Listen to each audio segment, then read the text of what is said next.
if you actually just think about all the time that you waste every day, and if you could take that time back, what kind of an impact would that have on you? It would be tremendous.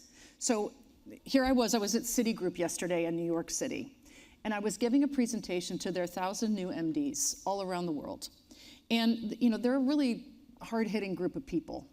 And they run very, very large pieces of business. And I said, if you run a business unit that has 10,000 people in it, and many of them do, and if you think about it, each person in your company, each person in your team, same thing. If you work 40 hours a week, that's 2,100 hours a year. You guys work much more than that. But if you multiply that out by 10,000 people in that business unit, that's 20 million hours to make their goals, and they're not, by the way. If you just took back 5% of the waste that you guys have and you experience all the time, you know you have time sucks, at least 5% of your time. You would get back 1 million hours on that team. That is a huge opportunity. So let's talk about not just how to get it back, but why to get it back. And I want to just step back and tell you a quick story and then dive in and learn more about yours. So for me, with simplicity, the reason it's important for me to simplify really comes from how I grew up and what I was taught is valuable. And I think you were probably taught the same thing, but maybe in a different way. And here's the background of why this became important to me and why I run a company on it. So this is my home growing up. I'm from Michigan, if anyone here is from the Midwest. Yes, okay, we can point to our hand later and talk about where we're from. I grew up in Michigan, and this is my nice 1960s house. And I grew up with my brother, that's my younger brother Jeff and I. He's 5 years younger. And I think those clothes are flammable because they are definitely from the 70s. They are very funny clothes. But we grew up with my mom and dad in that house. And I will tell you that my childhood was very chaotic. It was very stressful. It was not happy. And the reason I tell you this is because every day was like a dumpster fire waiting for the next hurricane to happen. And I learned at a very young age how to manage things and keep everything steady, and everything was fine.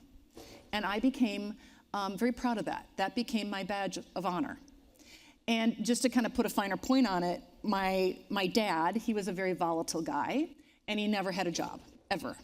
I can't remember a single time he had a job more than a couple months. And my mom was largely checked out. So I actually ended up taking care of my brother quite a bit from a very young age. And so I ran the errands, I cleaned the house, I made the meals, I did all the things. And I was really good at it. And even though that was very hard, it became a superpower because I was rewarded based on what I could do. And when I got out, and I actually moved to Chicago at that point, I really rose fast in the ranks. Really rose fast in the ranks. I was the first promoted. I was loved by my clients because nothing was going to get by me, man. I was there early, I was there late, and my bosses loved it too, and they rewarded me with more work. So I, of course, rose through the ranks, and I thought it was really cool that on the outside I could keep everything floating, but on the inside, probably like many of you have experienced, the wheels started to feel like they were coming a little off the bus. And as I got older and I got married and had kids, I'm laughing because yesterday I said I took on a husband. I took on a husband and acquired some children. And I started a couple businesses and all the things. And on the outside, I looked really successful. But on the inside, I was feeling like I just wasn't cutting it. And it was odd to me because I had always just been so successful at doing everything. I was the go-to person. And I leaned in, and like probably many of you, I started reading all the HB articles and all the TED Talks, and I went to Fast Company and Wired, and I listened to all the thought leaders like me that were giving me these kind of how-tos.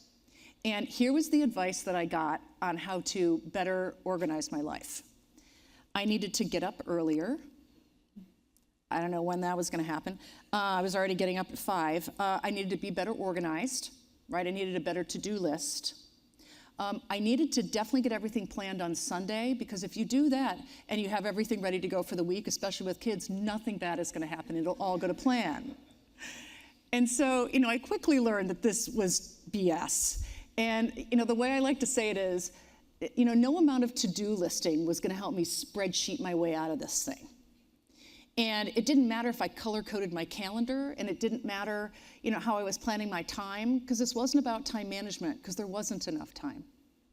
And so, the breaking point for me really came, and everyone has their breaking point of when they finally decide, this is BS, I'm finally gonna simplify. And mine was one night when I had to call my nanny one more time to say, can I just have one more hour? That moment.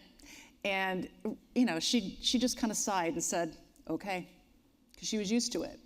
And I remember looking at my desk and being really resigned. Not mad, but resigned, because it became like a job of whack-a-mole. I was gonna get everything done that night, but the next morning it was all gonna spawn again, And so that's when I really decided that I had to lean into it, and my worth didn't need to be about how much I did, because it didn't matter if I was doing everything right if I wasn't doing the right things, and I wasn't doing the right things.